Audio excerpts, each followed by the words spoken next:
Hi guys, this is Jimry Deloso and we're going to discuss about special types of function, and I'm going to choose a quadratic function.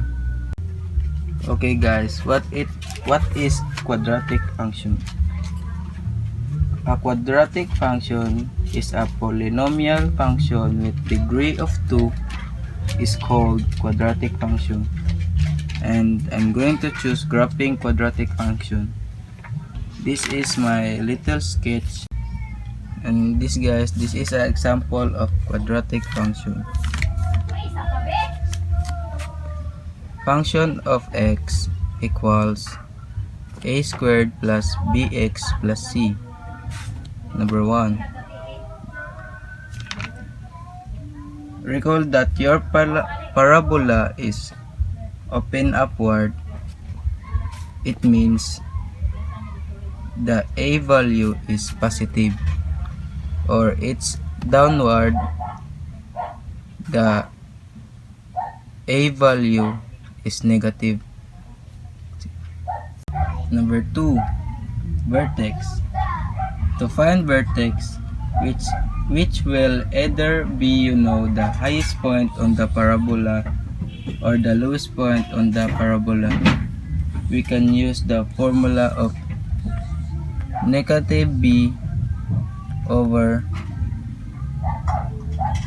2a. That will give us the x coordinate of the vertex plug. Plug that into your function.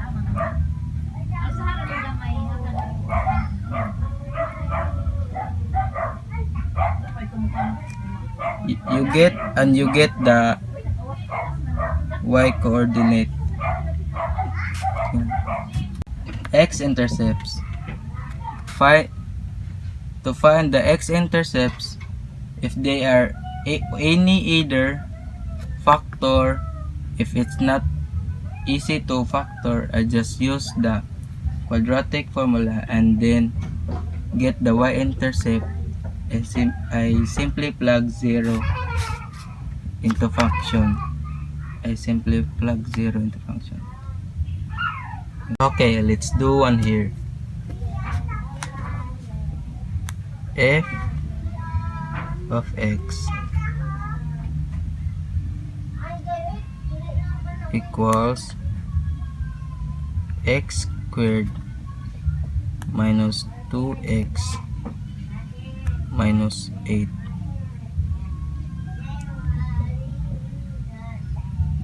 So we don't see the coefficient in front of the x squared, but again we understood that a is equal to 1. So since the coefficient is 1,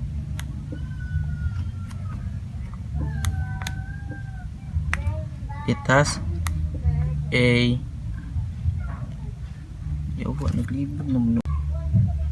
since the coefficient is a1 on the x squared, which means term will get greater than 0.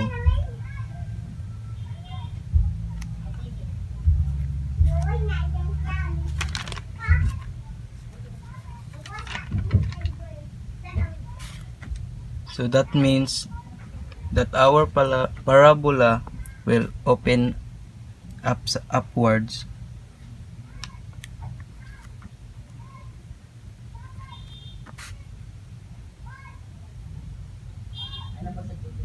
Sige na. I know there's going to be kind of a lowest point on my parabola. The second things that I'm going to do here, again, you don't have to do this in any particular order to find the vertex. Using the coordinate of the vertex, using the b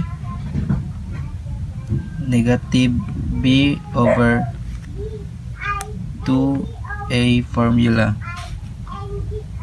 So again, A is the number in front of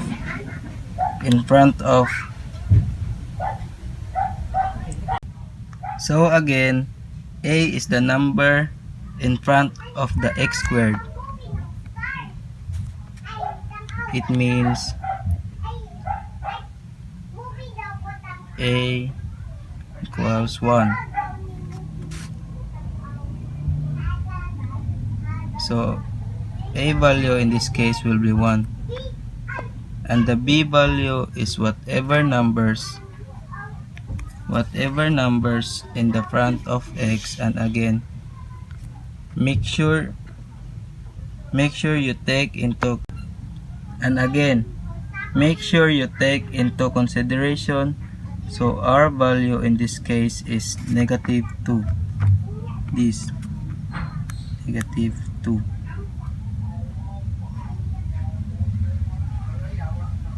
It turns out that the constant that's hanging out, you don't need it. It has no effect of the vertex. It has no effect on the x coordinate. It certainly will affect it to the y value. So let me be careful about what I say. There's so okay, if we use the formula of negative b over 2a, we just have negative well of negative 2.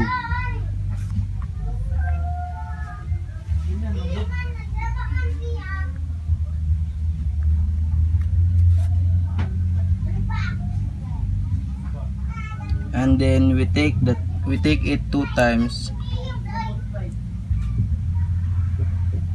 the a value, which has a value which has 1.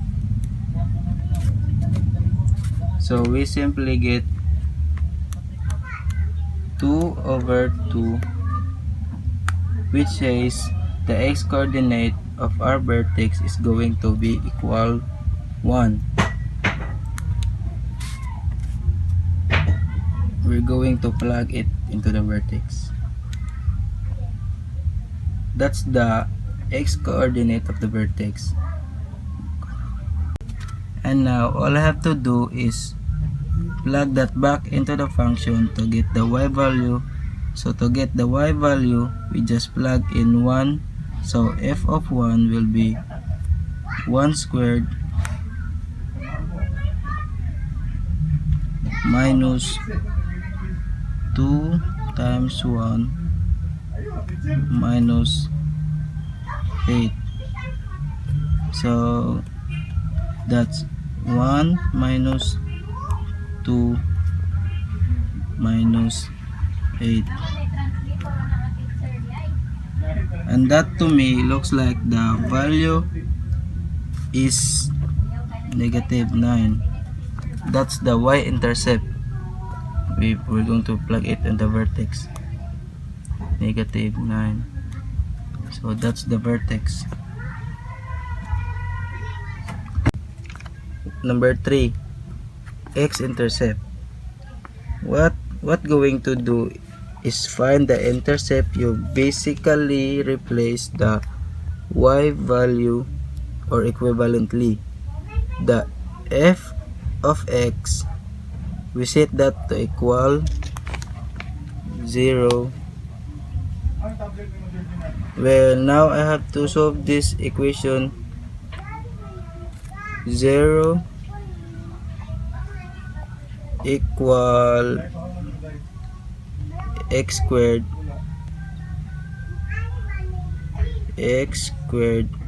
minus 2x minus 8. So again, to solve this, you can either factor or use the quadratic formula. I believe this one factor, so to get the x squared, we need x and x.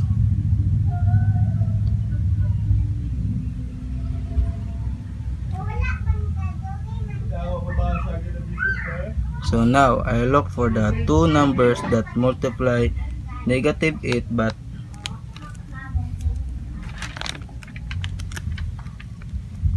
add to negative 2? How about negative 4 and positive 2? I believe that will work, and if we set each other equal to 0, we set the x minus 4 equal 0. That will give us the x-intercept of 4. And the other part, that other factor equal to 0,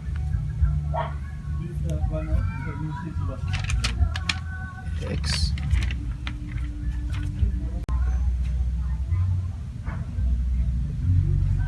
so that will give us the x-intercept of 4. If we set the other parts, that the other factor equal to 0, we get x-intercept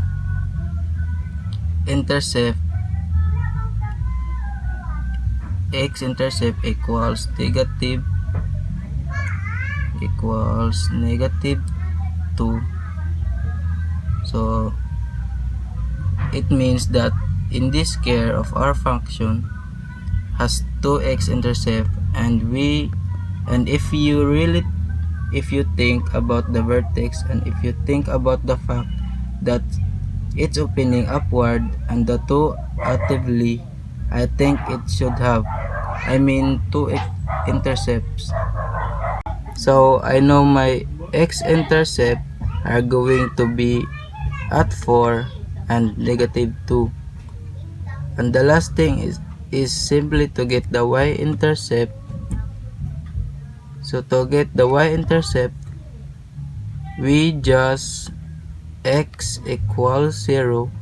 So if we plug in 0 for x, we get 0 squared minus 2 times 0 minus 8.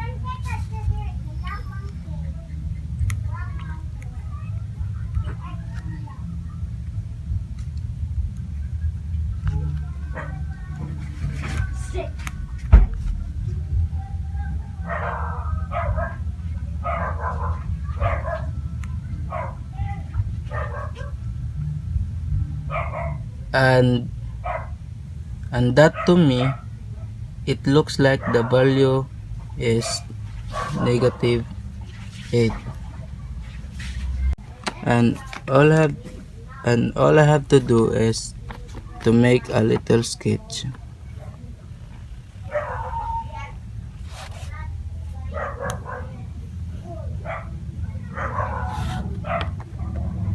The first thing that I'm gonna plot is the vertex. There's 1 and negative 9. We're gonna make a dot here, and the y-intercept is negative 8. We're gonna make a dot here. The x-intercept is negative 2 and positive 4.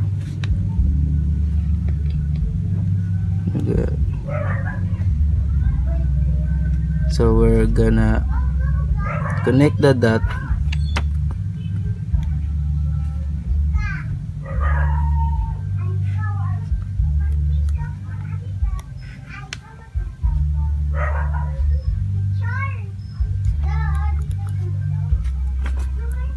So this is the center of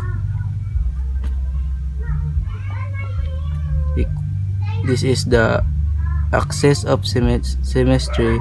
It means x equals 1. So guys, that's all. I hope you understand what I'm going to discuss. Thank you. Okay, let's do one here. F of x equals x squared minus 2x minus 8.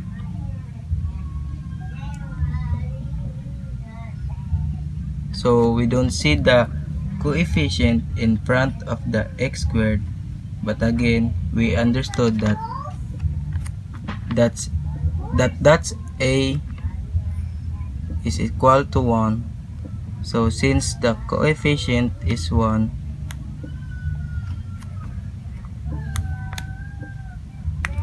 it has a